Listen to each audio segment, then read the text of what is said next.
नमस्कार। आज हम जो बात करेंगे वो टाइल्स की बात करेंगे। टाइल्स नॉर्मल वाले टाइल्स नहीं, वो टाइल्स जो आप पार्किंग में लगाते हो, वो टाइल्स जो आप गेट के सामने लगाते हो। मैं फोटो इधर लगा दूंगा। सीमेंट के टाइल्स होते हैं, बहुत अच्छी खपत होती है, बहुत ज़्यादा अच्छा तरीके से आप उसे बेच पाओगे। बहुत ज़्यादा डिमांड है। जो ज़्यादातर आपने देखा होगा लॉन में वगैरह में लगे होते हैं, पार्किंग वगैरह में तो आपने खूब देखा होगा। तो इसे बनाते कैसे हैं, क्या तरीका होता है और हम इससे अच्छा बिजनेस कैसे कर सकते हैं, कैसे हम इससे बहुत अच्छा प्रॉफिट पैदा कर सकते हैं और क्या क्या तरीके होते हैं। देखिए, सबसे इंपॉर्टेंट चीज होता है, एक वीडियो में बहुत कुछ नहीं कवर हो सकता है, लेकिन इंपॉर्टेंट चीज ये होती है कि हम उसके बारे में बेसिकली जान जाएं, कैसे उसका काम होता है ये समझ लें और कैसे हम उससे पैसे कमा पाएं ये समझ लें। इतनी चीजें समझ में आ गई, फिर धीरे धीरे जितना हम अधिक से अधिक उसे और डीप जाके समझेंगे, जब अगर हमारी इंटरेस्ट होगी तो हम उसे और डीप समझेंगे और अच्छा पैसा कमा पाएंगे। सबसे पहली बात ये आती है कि एक्चुअल में वो लाल कलर का होता है, मोस्टली एक ही कलर में बिकता है ज्यादातर। अलग कलर भी आते हैं, येलो आता है, बट मोस्टली वो जैसा ईंट का कलर होता है उसी कलर में होता है। मैं इधर फोटो भी लगाए रहूंगा ताकि आप उसे समझ सको कि मैं किसकी बात कर रहा हूँ। बहुत ज्यादा लागत नहीं आती। सबसे पहले तो आप उनसे बचना जो मशीन बेच रहे हैं, सबसे पहले आपको ये बचना है। क्यों जरूरी मैं पहले इसकी बात कर रहा हूँ, क्योंकि अगर आप ये नहीं देखोगे ना तो आप पक्का 3 4 5 लाख लगा के फिर डूब जाओगे। वो चीज मैं नहीं चाहता हूँ। मैं चाहता हूँ पहले आप खड़े हो जाओ, फिर ये सारी चीजें होती रहेंगी। जैसे जैसे आपके ऑर्डर बढ़ते जाएंगे वैसे वैसे आप अच्छे से अच्छी टेक्नोलॉजी, अच्छे से अच्छी मशीनें और ज्यादा बड़ा और दसियों एकड़ में आप फैला लेना, लेकिन शुरू में नहीं। शुरू में हमेशा ये कोशिश करो, किसी भी बिजनेस की मैं बात कर रहा हूँ, ये तो है ही जिसके बारे में बता रहा हूँ, किसी भी बिजनेस में ये याद रखो। शुरू में आप जैसे नहीं होता है कि यार सर ये मशीन खरीद लो, ये मशीन इसको बनाने के काम आती है। भैया बहुत बड़ी बड़ी मशीनें बहुत चीजों को बनाने में काम आती है, ठीक है, आती है ना। लेकिन जब शुरुआत की स्टेज होती है तब हम थोड़ी ना उन मशीनों की तरफ चले जाते हैं। लेकिन हम लोग गलती कहाँ करते हैं, बहुत सारे लोग इसमें गलती यही करते हैं कि सबसे पहले मिक्सचर ले लिया, वाइब्रेटर ले लिया और दुनिया की चीजें ले ली, लेकिन सेल पे ध्यान नहीं दिया कि यार सेल कैसे होगी, क्या हमारे यहाँ सेल हो पा रही है, क्या हम उस एस्टिमेट पे पैसे चीजें जनरेट कर पा रहे हैं। तो सबसे पहले जब भी हम इस चीज की बात करेंगे, ये टाइल्स बनाने की बात करेंगे, तो सबसे पहले अपने क्षेत्र, देखिए मैं यहाँ पे आपको सारी चीजें बता सकता हूँ कि भाई कितने का क्या मटेरियल मिलेगा, लेकिन हर मटेरियल हर जगह अलग अलग रेट मिलता है। जैसे सैंड अलग रेट मिलती है, जो 6 mm गिट्टी है, 8 mm गिट्टी है, अलग अलग रेट मिलती है। गिट्टी कौन सी लगेगी, 6 mm, ठीक है, ये याद रखना। गिट्टी का मतलब समझ लो पहले आप तो कंक्रीट। देखो सबसे पहले इसमें बेसिक क्या लगता है पहले वो समझो। एक चीज क्या क्या लगती है, सबसे पहले क्या लगेगा, सीमेंट लगेगी, हर एक सीमेंट टाइल्स है। दूसरी चीज क्या लगेगी, स्टोन डस्ट लगेगी, ठीक है। तीसरी चीज क्या लगेगी, उसी स्टोन, जो स्टोन डस्ट है ना उसे क्रेशर में बनाया जाता है, तो उस क्रेशर के में स्टोन डस्ट निकलती है। कब निकलती है, जब आप गिट्टियां बनाते हो। गिट्टी कौन सी, आरसीसी गिट्टी, जो हमारी छत में काम आती है। ट्रेन के दोनों तरफ आपने देखा होगा जब लाइन पड़ी होती है उसके दोनों तरफ गिट्टियां पड़ी रहती हैं। उसका साइज बड़ा होता है, 3 इंच 4 इंच तक होता है। लेकिन उससे छोटी जो हम 1/4 इंची की लेते हैं, 1 इंची की लेते हैं, उससे हम छत डालते हैं। उससे भी बहुत कम, बारीक एकदम जीरा जिसको बोलते हैं, इसका साइज 6 mm में इसमें यूज करते हैं मोस्टली। अब इस टाइल्स को भी दो भागों में स्प्लिट कर देते हैं, बहुत ध्यान से सुनो। एक भाग ऊपर का होता है जो आप कलर देखते हो, एक भाग नीचे का होता है जिसे आप नॉर्मल ऐसे सीमेंट वर्जन में देखते हो। जो सीमेंट टाइप के कलर का होता है, ग्रे कलर का होता है जो पार्ट, उसे हम कहते हैं फिलर मटेरियल। यानी कि देखिए दो पार्ट हो गए। नंबर एक पार्ट हो गया जो टाइल का ऊपर हिस्सा होता है, जो ये सीमेंट टाइल का जो रेड कलर का होता है, आयरन ऑक्साइड जैसा कलर होता है, क्योंकि इसमें आयरन ऑक्साइड ही पड़ता है कलर के रूप में। तो जो 5 mm, 8 mm, 6 mm, 10 mm तक का जो लेयर यूज करते हैं कलर वाली, वो ऊपर की तरफ होती है।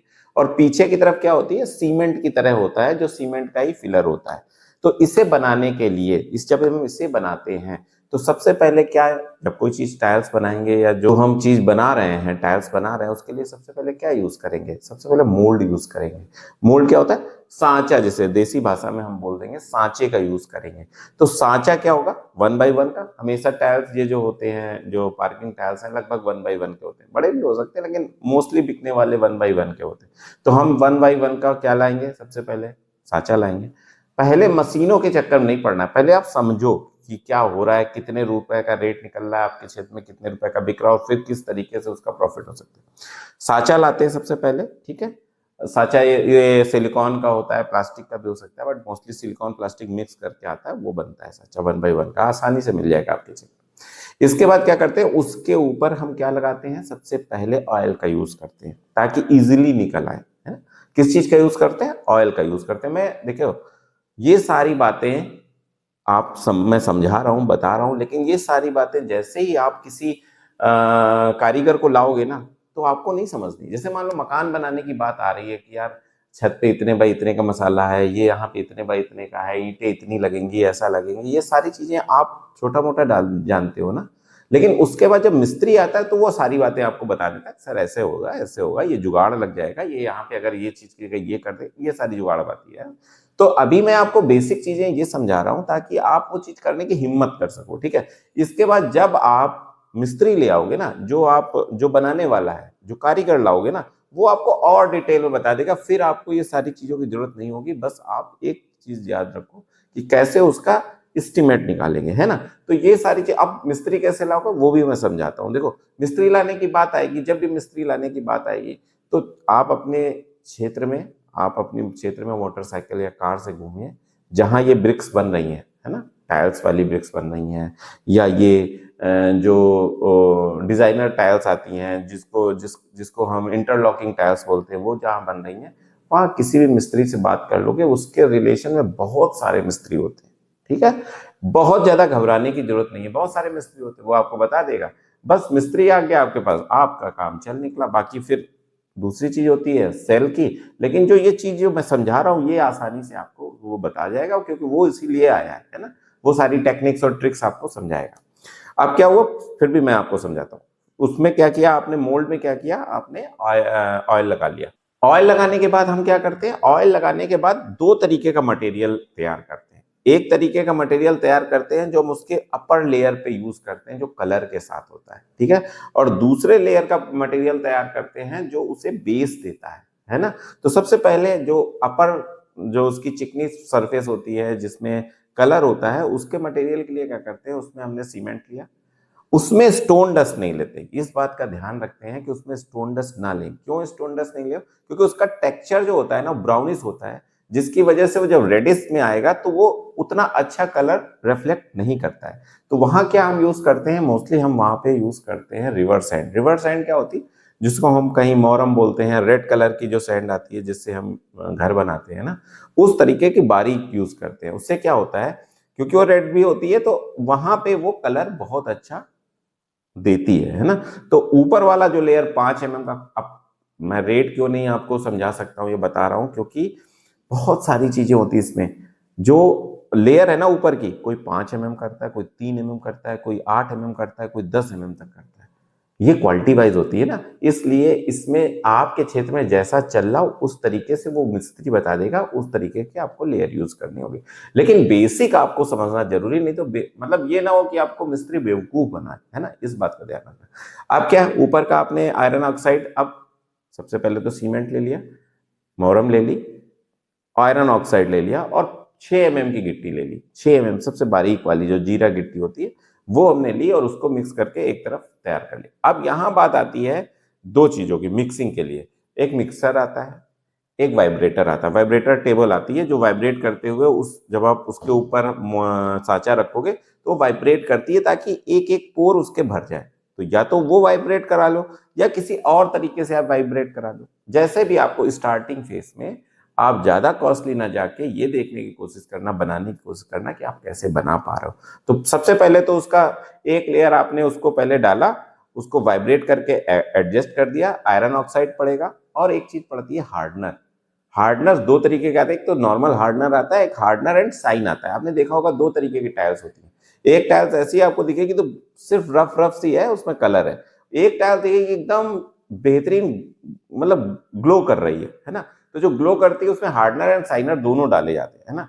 अब उसमें क्या, हार्डनर साइनर डाल के उसको तैयार कर लिया। उसके बाद जो आपने उसमें ऑयल लगाया ना, उस वाले सांचे में उसको डाल के एक लेयर आपने उसकी बना ली। अभी फुल नहीं किया है उसको, पूरा उस मटेरियल से नहीं, कलर वाले मटेरियल से नहीं भरना है। अब दूसरा जो साथ में सपोर्टिव है उसमें स्टोन डस्ट भरना है। वो अलग अलग मिक्सचर होंगे, उसमें स्टोन डस्ट डाल दी आपने, गिट्टी डाल दी, उसमें जो सीमेंट है वो डाल दी, और इसका मसाला हैवी बन जाता है, 7-8 तक का चला जाता है। जो पीछे का फिलर है ना, 1/8, 1/9, 1/10 तक चला जाएगा, ठीक है। वो क्वालिटी वाइज होता है, अलग अलग तरीके के टाइल्स, जैसा आप क्या चल रहा है उस तरीके से, तभी आप रेट कंप्लीट कर पाओगे ना। ऐसे तो रेट कंप्लीट नहीं कर पाओगे। अगर रेट में कंपटीशन है तो आपको उसी तरीके से काम करना होगा जैसे सब कर रहे हैं, ठीक है। अब क्या हुआ, उसको जब थोड़ा सा हार्डनर पड़ा हुआ है, थोड़ा सा वेट करेंगे तो अपने आप सेट हो जाएगा। फिर उसके ऊपर आपने ये फिलर डाल दिया और उसे आगे बढ़ा दिया। इस तरीके से टाइल्स बनते हैं। अब यहाँ जो मूल मुद्दा है, जब आप इसका कारखाना डालने जा रहे हो, तो मूल मुद्दा क्या है कि आपको क्या वाइब्रेटर लेना चाहिए, वाइब्रेटर टेबल लेनी चाहिए, क्या आपको मिक्सचर लेना चाहिए, क्या आपको इस सारी चीजों को प्रोक्योर करना चाहिए। तो दो तरीके के आंसर आते हैं। एक तरीके का ये, आप एकदम से जाके नया ले आओ। आपको ने देखा कि अरे यार नहीं बहुत अच्छा है, यूट्यूब पे देखा आपने 10-12 मिक्सचर और ये वाइब्रेटर और ये सब, जाके नया ले आओ। या यहाँ समझदारी ये है कि अगर काम चल सकता है तो कम से कम एक टेबल आपसे काम चल सकता है तो एक टेबल ले लो। बहुत ज्यादा टेबल नहीं, ये भी ये भी ये भी ये भी। मिक्सचर से काम चलाना है तो एक ऐसा मिक्सचर ले लो जिसके यहाँ पुराना है, सेकंड हैंड मिक्सचर से काम चला लो, है ना। नहीं तो अपने हाथ से मिक्स कर सकते हो, ऐसा कुछ नहीं, हैवी मिक्सिंग करो। शुरू की लाटे तो मैं चाहता हूं कि आप अपने हाथ से अपनी तरह से अपने मिक्सचर, अगर पुराना मिल जाता है और बहुत सारे किराए पे भी मिलते हैं, तो अगर शुरू में आपको कुछ करना है, प्रयोग करना है, तो इस तरीके की चीजें ले आके पुरानी एक टेबल कहीं से पुरानी वाइब्रेटर मिल जाए, या कुछ और तरीके से आप वाइब्रेट कर सकते हो। बेसिक क्या है, वो वाइब्रेट करता है ताकि वो जो मिक्सचर है वो उसके पोरों में चला जाए, एक एक जगह चला जाए, ताकि अच्छी डिजाइन उभर के सामने आए। तो इस चीजों का ख्याल रखो कि अगर आपको काम करना कैसे, स्टार्टिंग फेज में काम चल जाए, फिर आप बड़े से बड़ा प्लांट लगा लो, कोई कष्ट नहीं है। लेकिन शुरू में एकदम से प्लांट लगा के घाटा खाने से अच्छा कि भाई लो नहीं चला। चलना और ना चलना कहाँ पे आता है? क्या ये डिफिकल्टीज है कि हमें मिस्त्री नहीं मिल रहा है? नहीं, ये डिफिकल्टीज नहीं हो सकती। क्या ये डिफिकल्टीज है कि हमें मशीन और वाइब्रेटर नहीं मिल रहे, इस चीज की दिक्कत है? नहीं, ऐसा भी नहीं है। तो क्या ये डिफिकल्टीज है कि बनाना नहीं आता? भैया मिस्त्री मिल गया तो बनाना भी आ जाएगा, क्या कष्ट है। तो डिफिकल्टी कहाँ है ये जो नहीं चलना और चलने पे बात आती है कि यार मेरा कारखाना नहीं चला या मेरा बिजनेस नहीं चला, तो वो क्या चीज है? वो चीज ये है कि आपको सेल नहीं आती, जो सबसे बेस मेन फंडा है। बनाना मैंने थोड़ा बहुत बता दिया, मिस्त्री आएगा तो वो बनाना बताएगा। जुगाड़ मैंने बता दिया कि मिस्त्री कैसे लाना है, ये बता दिया कि यार सेकंड हैंड से भी काम चल जाएगा, नहीं से तो भी काम चल जाएगा, प्रोडक्ट बन जाएगा। या प्रोडक्ट बना बनाया भी कई सारे जो कारखाने उनमें बन रहा है ना। ठीक है, मैंने माना 50% रेट प्रॉफिट लेके आपको दे देंगे, मान लिया आपने। लेकिन चलना और ना चलना बनाने से निर्भर नहीं, बनाना तो आपको खूब आ जाता है। चलना ना चलना बात आती है, वो आती है सेल पे। सब बना लेंगे, सब कोई बना लेगा, तो जो मिस्त्री आ रहा वो खुद बना लेगा, लेकिन उसे सेल नहीं आती। अगर आप सेल सीख गए कि यार बेचना कैसे है, तो आप 100% इस बिजनेस में, क्या कोई भी बिजनेस हो, सफल हो जाओगे। सेल कहाँ पे है? तो 3 चीजें हैं। नंबर 1, आप कहोगे सर हम रेट घटा देंगे। भाई जो पुराने हैं वो आपसे कम रेट पे बेच सकते हैं। सेल ये नहीं है कि यार रेट घटा देंगे, रेट घटा देंगे, क्वालिटी घटा देंगे, ये कर देंगे, वो कर देंगे, सब ठीक है। सबसे इंपॉर्टेंट चीज है सेल लाने का तरीका। और वो तरीका क्या हो सकता है? सोशल मीडिया में आप जितना ज्यादा एक्टिव होगे, आज की डेट पे जितना ज्यादा आप एक्टिव होगे सोशल मीडिया पे, जितना ज्यादा अपना प्रचार करोगे, जितना ज्यादा अपने क्षेत्र में प्रचार करोगे, जितना, देखिए कई लोगों को क्या होता है, मान लीजिए कोई चीज है, माना ये फूल फ्लावर है बगल में जो मेरे रखा है, अब मैं इसे 200 रुपए में बेचूं और इसी कमरे में बेचूं, किसी को ना बताऊंगी, बस इसमें एक टैग लगा दूं कि ये 200 रुपए का है, और बस मैं बाहर चला जाऊं, घूमूं, और फिर आऊं, फिर कहूं यार बिक नहीं रहा है, फिर परेशान हूं, फिर बाहर चला जाऊं, फिर घूमूं, फिर बिक नहीं रहा है। दूसरा तरीका क्या है? मैंने इसमें 200 रुपए लगाए और आपसे बोलूं कि सर ये 200 रुपए का है, मैंने नंबर दे दिया है, अगर आप चाहिए तो। मैं यहाँ ठगाई नहीं कर रहा हूं, लेकिन ये चीज तुरंत बिक जाएगी। अब इसमें क्या मेन पॉइंट है, बहुत समझने की जरूरत है किसी भी चीज को बेचने। मेन पॉइंट ये है कि एक तो इसकी क्वालिटी वाइज इसका रेट सही हो, और दूसरा लोगों तक आप पहुंचो। सिर्फ क्वालिटी वाइज रेट सही हो जाने से या रेट कम हो जाने से कोई चीज बिकती नहीं है। बिकती कब है? जब आप उसे लोगों तक उस बात को पहुंचाते हो, तभी तो बिकेगी। कोका कोला है, पेप्सी है, दुनिया की सारी चीजें हैं। दुनिया की सारी चीजें कब बिकती हैं? आज भी उनकी बिक रही है। फिर भी वो कितने हैवी इन्वेस्टमेंट करते हैं एडवर्टाइजमेंट में, फिर भी वो बड़े बड़े सेलिब्रिटीज लाते हैं, सब कुछ लाते हैं टीवी पे, दुनिया भर के प्रचार दिन में 100 बार आते हैं। क्यों आते हैं? क्या थम्स अप हम नहीं जानते? क्या पेप्सी हम नहीं जानते? क्या हम नहीं जानते? लेकिन वो बार बार क्यों आते हैं? वो आपको बार बार याद दिलाते हैं कि यही अच्छा है, यही अच्छा है, यही अच्छा है, आप भूलने ना पाओ। जबकि यही टेक्निक है बेचने की। अब क्या है, ये टाइल्स की भी टेक्निक है। आप बार बार जाओ, ग्राहकों के पास जाओ, अपनी बात बताओ। ये नहीं कि आपको लोग जानते, खूब जाने, लेकिन फिर भी जाओ, सोशल मीडिया पे खूब प्रेजेंट्स रखो। विश्वास करो, बिना कारखाने के भी आप ये काम कर पाओगे।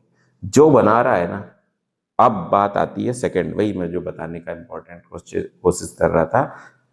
जो बना रहा है शुरू में उसके पास जाओ, उससे रेट लो। जब आप इस तरीके से समझ चुके हो, आपने रेट निकाल लिया कि यार ये 20 रुपए का पड़ता है, ये 15 रुपए का हमारी तरफ पड़ता है, अलग अलग जगह का अलग अलग रेट पड़ेगा, इसलिए मैं रेट की बात नहीं कर रहा हूँ।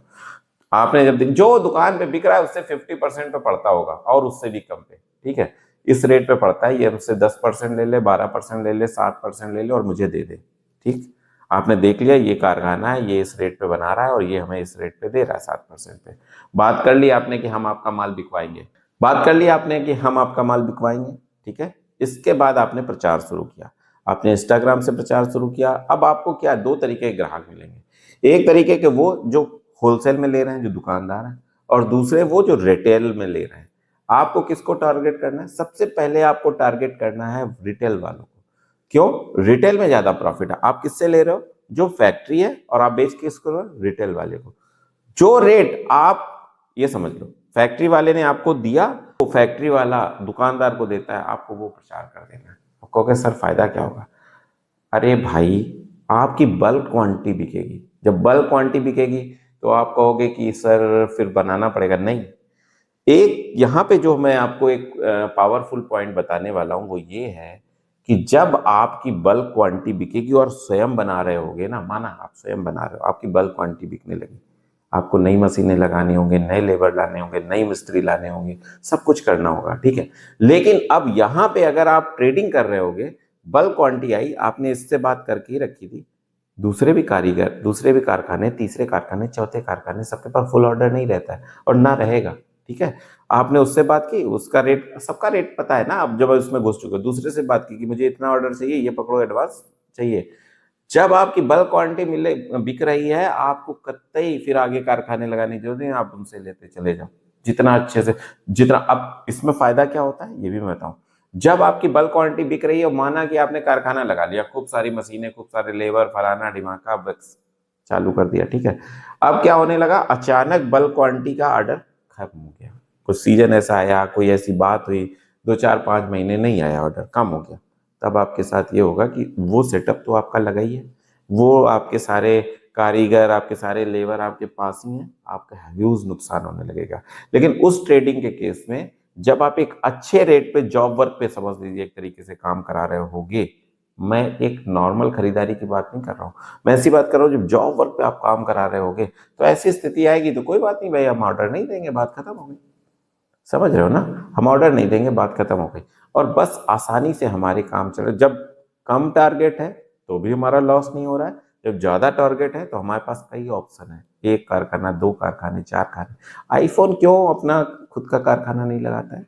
क्यों नहीं लगाता है? चाइना से बनवा लेता है, सबसे बनवाता है, इंडिया से बनवाता है, पाकिस्तान से भी बनता है, कुछ श्रीलंका से भी, बांग्लादेश से भी बनते हैं, कई सारे टाटा के कई प्रोडक्ट्स बन बांग्लादेश से बनते हैं। क्यों बनवाते हैं? वो अपनी फैक्ट्रियां क्यों नहीं 10 20 50 100 200 लगा लेते? वो सिर्फ एक दो चार बस इसलिए नहीं लगाते हैं क्योंकि उन्हें पता है कि मार्केट में फ्लक्चुएशन होता है, अप डाउन अप डाउन, कभी बहुत अच्छा ऑर्डर है, कभी कम ऑर्डर है, वो फ्लक्चुएशन एक इंडस्ट्री नहीं झेल सकती। तो इस तरीके से आप काम करो, बहुत अच्छा पैसा आएगा। मैं आपको अपना भाई समझता हूँ, इसलिए ये सारी जो बहुत मतलब राज की बातें समझ लीजिए, वो आपको बताता हूँ। ये नहीं बताता कि बस जाओ भैया मशीन ले आओ, एक मशीन नहीं 4 मशीन ले आओ ताकि आप बहुत बड़ा ऑर्डर फुलफिल हो, भाई नहीं। सबसे पहले आपको प्रोडक्ट बनाने की पूरी जानकारी होनी चाहिए। सबसे पहले आपको एक एक बात का मालूम होना चाहिए। सबसे पहले आपको मालूम होना चाहिए कि प्रोडक्ट कितने रुपए का बन रहा है। सबसे पहले ये सारी चीजें मालूम होनी चाहिए और फिर जॉब वर्क कराना चाहिए। अब क्या होता है, घाटा किसको होता है कि कौन जॉब वर्क में सफल नहीं होता है? जिसको कुछ पता ही नहीं है। वो तो सीधे गया, टाइल्स भैया कितने के दे रहे हो? उसने कहा 50 रुपए। कहा ठीक है 40 के लगा दो। उससे ना तो एस्टिमेशन कॉस्ट ऑफ प्रोडक्शन पता है कि इसका प्रोडक्शन कॉस्ट क्या आ रहा है, इसका लेबर कॉस्ट क्या आ रहा है, इसको कितने का पड़ रहा है। जब आपको ये पता होगा यार तुम्हें इतने रुपए पड़ रहा है, 7 रुपए प्रॉफिट लेके मुझे दो, बस 7%, 8% प्रॉफिट लेके मुझे दे दो, बात खत्म। वो मान जाएगा, हाँ दे देगा। जब आपके पास प्रोडक्शन ना हो रहा हो, मुझे बताना, ये लो 7% का मैं दूंगा आपको प्रॉफिट और मुझे दो। जब उसके पास ऑर्डर नहीं होगा तब आपका बनाएगा, खूब बनाएगा, दाब के बनाएगा। समझ में आ गई बात? इसी तरह से अपना एक जो स्टार्टअप है या मैं कहूँ फैक्ट्री है या जो भी कहो, वो सेटअप होता है। हमेशा याद रखो तरीका यही है ना? पायलट प्रोडक्ट या वाइट लेबलिंग का जिसको बोलते हैं, वाइट लेबलिंग जो काम करते हैं वो कई कारखाने मिल जाते हैं। तो जो मैंने आपको समझाया है उसे बहुत डीप समझो, बहुत डीप जानो और इस तरीके से काम करो। टाइल्स के बिजनेस में तो सफल होगे ही होगे और सारे बिजनेस में सफल हो जाओगे। बहुत आसानी से समझाया है, फिर भी अगर कोई बात नहीं समझ में आई है, आपका बड़ा भाई बैठा है, आप आसानी से मैसेज करो मुझे, कमेंट करो, मैं आपको समझाने की फिर से प्रयास करूंगा। अगले वीडियो में फिर मैं कोई ऐसे ही बिजनेस आइडिया लेके आपके सामने आऊंगा। तब तक के लिए नमस्कार।